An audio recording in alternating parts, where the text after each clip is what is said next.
Amid thunderous bombardments and a sweeping ground assault on Gaza City, Israel now moves to seize control of the northern stronghold, even as Hamas accepts a US-backed ceasefire deal brokered by Egypt and Qatar. With 60,000 reservists mobilized and the E1 settlement expansion fast-tracked in the West Bank, Netanyahu's growing and government tightens its grip, ignoring mass protests at home, global outcry, and the United Nations' stark warnings of impending catastrophe. While the world watches, 8 trucks stall at the border, water runs scarcely, and children starve in a city reduced to rubble, the truce offers 60 days of hope, 608 trucks daily, a failed hostage released, but Israel remains silent. Is this final push for total control or a turning point toward peace? The clock is ticking. The stakes are life and death, and Gaza hangs by a thread.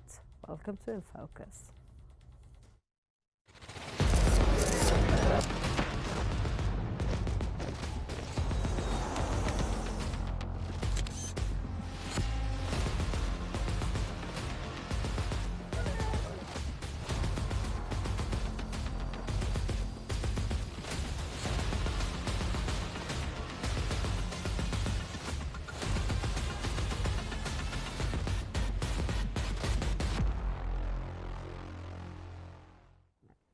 The National has reported that Israel has initiated a major military operation on Gaza City, mobilizing tens of thousands of reservists.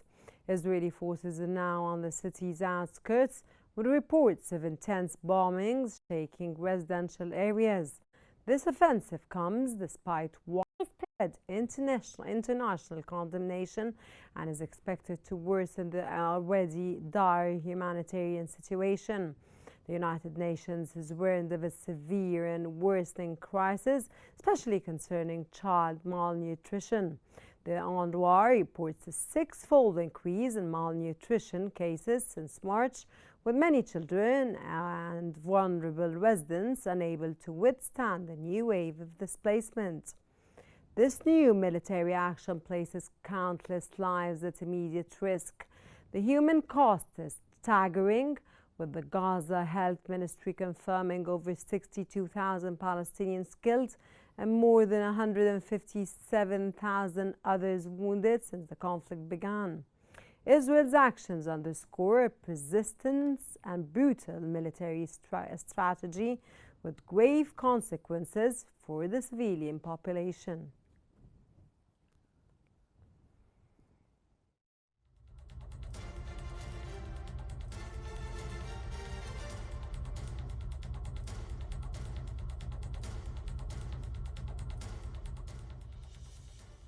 According to Egypt today, as Gaza City burns under relentless bombardment, Israel pushes a brutal offensive, displacing nearly 1 million, seizing land, and silencing peace. Hamas has accepted the 60-day truce.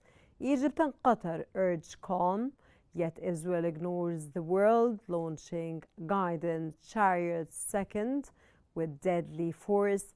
While famine kills children and hospitals collapse, Tel Aviv expands settlements in the West Bank and calls up 60,000 reservists. The UN warns of a catastrophe. Berlin halts arms sales. Cairo condemns this complete disregard for peace, calling it a dangerous path fueled by impunity. With aid blocked and water scarce, Palestinians endure unspeakable suffering. Egypt demands action, stop the war, honor the ceasefire, and let humanity prevail. The world watches. Will it act before more lives vanish?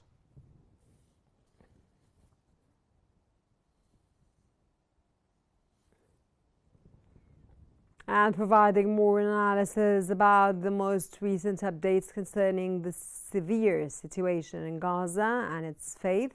Joining us from Jericho is Dr. Abdel Nasser Mekki, political science professor. Very welcome, sir, to our program. Sir, Hamas has accepted the ceasefire. So why is Israel storming Gaza City instead of responding? Is this ignoring the entire globe or the entire world, or is Israel that strong? Yes, welcome to you and also for the audience. I think there are many elements and factors that Israel is not accepted. But until now, the Israelis not said that they accept or not. Today or tonight, they will meet and they will decide. Even or regardless that, now they spread their, that military army now in Gaza and they are bombing, especially some of the neighborhood in Gaza, Sabra and Zaytun. But why the Israeli, maybe Israeli will not accept it. This is something we will see tonight. But if they are not accepted, from my point of view, I think because Netanyahu considered this war as a revenge war from the 7th of October 2023. This one thing, he wants to revenge because of this. Other thing is because he wants to keep on his coalition with the extreme government, which they treated him, Smotrich and Enafir, they treated him that they will withdraw from this coalition if he didn't continue to go to Gaza and to occupy Gaza. And also at the same time, the American administration or the president, his that opinion was not pressure on Netanyahu. Even before Hamas said that they accepted this, Trump said that they Israeli should or Netanyahu should destroy Hamas. And this is give him and encourage Netanyahu to be not say that he want to accept this transaction with Hamas. Sir, with 60,000 reservists mobilized, is Israel preparing for permanent control, not just a military operation? I think there is some conflict between the military and between the political side in Israel. While the military, that side said that they didn't want to occupy Gaza, maybe they want to control.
Dear viewers, very, very sorry for the technical failure. A short break and we'll be back again.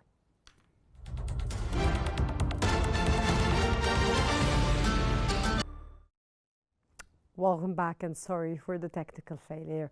As the United States tariffs bite and Russian oil flows grow, India walks a high-stakes diplomatic tightrope, deepening Moscow ties while facing Washington's wrath, all amid a pivotal visit by Indian Foreign Minister to Moscow and the looming Shanghai Cooperation Organization's SCO summit. The New Indian Express has highlighted that the recent visit of India's foreign minister to Moscow highlights a deepening strategic alliance between India and Russia.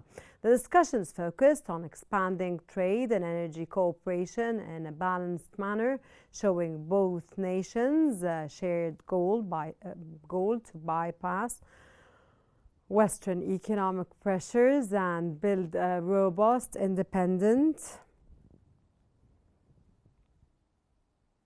partnership. A key point was India's push to remove trade barriers to increase its exports, aiming to correct the trade imbalance with Russia.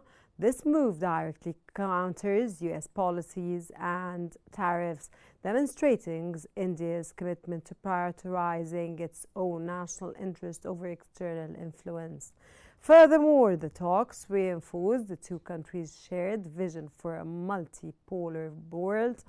Their collaboration in global forums like BRICS and the UN Security Council shows a united front in reshaping global governance to reflect a new reality.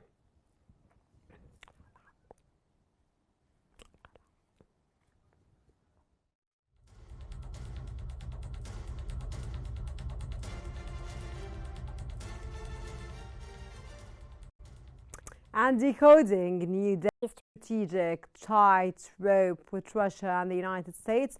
Joining us from Moscow is Mr. Sergei Markov, former advisor to Russian President Vladimir Putin. A very warm welcome to the show, sir. Sir, is India's pivot to Russia a survival move or a strategic shift? I think India continue its strategic alliance with Russia. And such strategic alliance have been built by India in few years after becoming independent from the Great Britain, from British Empire. And just after getting independence, leaders of New India got great support from Russian Soviet Union at that time. It was support in economic spheres. It was enormous economic programs of Russia to help new independent India. Also, okay, Mr. Markov, I just want to confirm something. You said it's, I asked you, is India's pivot to Russia a survival move or a strategic shift? Your answer was it was a strategic shift because of the British colonization that was, of course, on India. Is this narrative or what I said is right and well understood like you said? Yes. It's a strategic shift. We can say it's a strategic shift, but it's not shift. It's continuation of strategic alliance with so it's not Russia. a shift, it's a continuation of the alliance between Russia and India that has been long between both countries. Yes, exactly. Okay, sir, Modi and Putin talk twice in 10 days. What message does this send to Washington and Beijing? No message. Both Putin and Modi not messengers.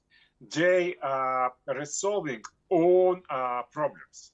And what they discuss, we know that Washington making pressure on India not to buy Russian oil, and two leaders discuss how to avoid this pressure from Washington. Also, Vladimir Putin informed Modi about negotiation with Donald Trump. It was few negotiations with Donald Trump. It's a new situation of the future negotiation with Ukrainian President Zelensky appeared to be, and Vladimir Putin informed a leader of India, because India possibly would be one of the peacekeepers if the peace deal will happen on Ukraine. Also, they want to discuss Shanghai Treaty Organization summit, which will happen in a few days. Sir, can India keep quadrilateral security dialogue ties and Russian oil, or will the West force a choice? I think India try to have multilateral relations with different countries. India regards itself as a country civilization, as one of the major actors of the whole world of politics in 21st century.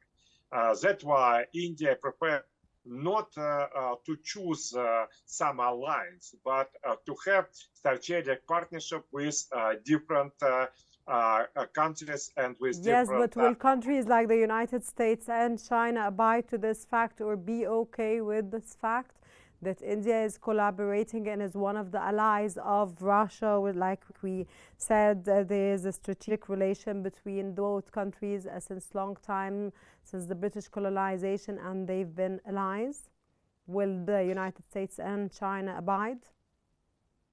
I think China and United States very different approach. United States want to build alliance with India, and to India it's in American confrontation against China, and taking account that India and China has a quite difficult relationship, and that's why also United States not so happy about India-Russia relationship, but they have to recognize this as part of the reality.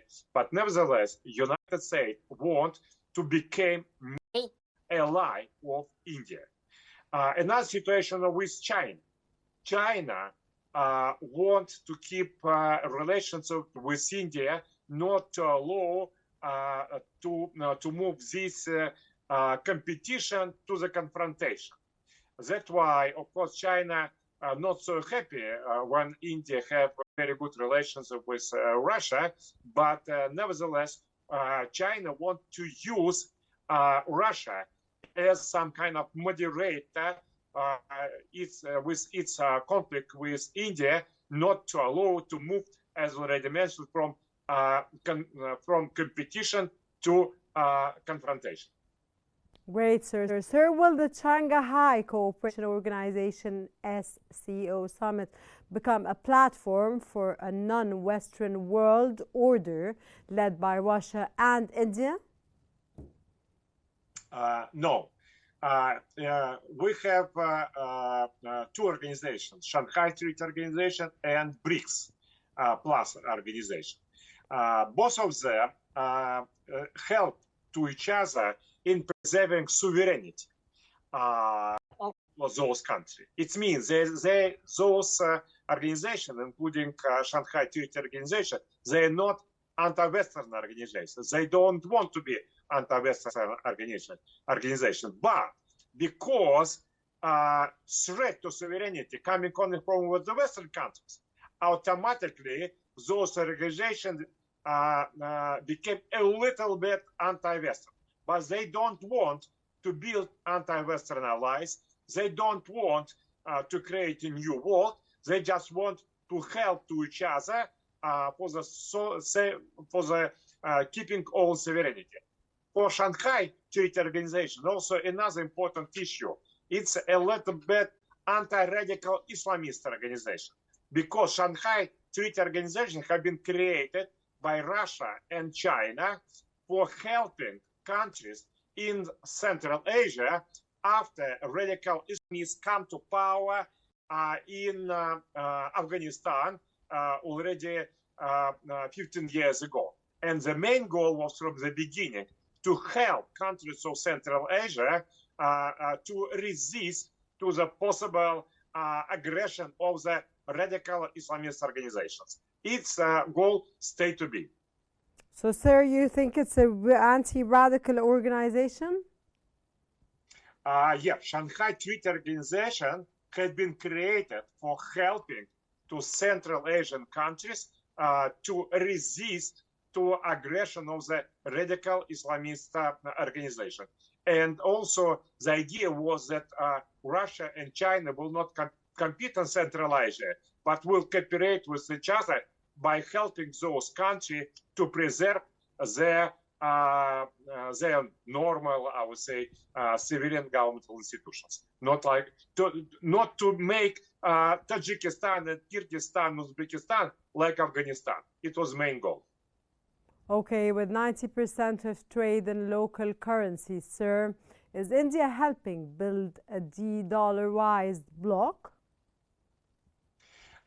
India not going to have a de-dollarization system. India afraid that de-dollarization will be occupied by Chinese currency yuan, and also Indian currency it's not so free can be used for the trade. But India has to use de-dollarization, specifically rubles and rupee, because American sanctions against Russia. If Donald Trump will lift and will take off anti-Russian sanctions, I think India and Russia partly will come back to the trade by dollars. Can India, sir, expand liquefied natural gas and nuclear ties with Russia without triggering Western sanctions? I think India will take Russian gas and Russian oil for a few reasons. First of all, because India has very good economic growth and India needs more and more energy. Secondly, because India and Russia has strategic alliance. And thirdly, because India don't want to follow pressure from the Western coalition, because India want to show that it's independent big country. And more pressure on India will be from Western countries. It will lead not to the India will follow this pressure, but it will lead to the more resistance of India to this Western pressure. Sir, is Moscow counting on India as its top strategic partner now that China stays cautious? China partly cautious about Russian-India relations because China and India has very competing relations on one hand. But on another hand, China wants to use India as a moderator with India, not for allowing to move from competition to confrontation. And on the third side, China interesting to have India in such organizations like BRICS and Shanghai Treaty Organization, because China wants India and another country to help to be the new world order, which will be less dependent on Western imperialist hegemony. You mean to say, sir, if I understood right, that China insisted that India becomes a member of the SCO and the BRICS to make the pressure less on China? It's about BRICS. India was one of the founders. It was three founders of those organizations: China, Russia, and India. It means that in the BRICS, India was from the beginning.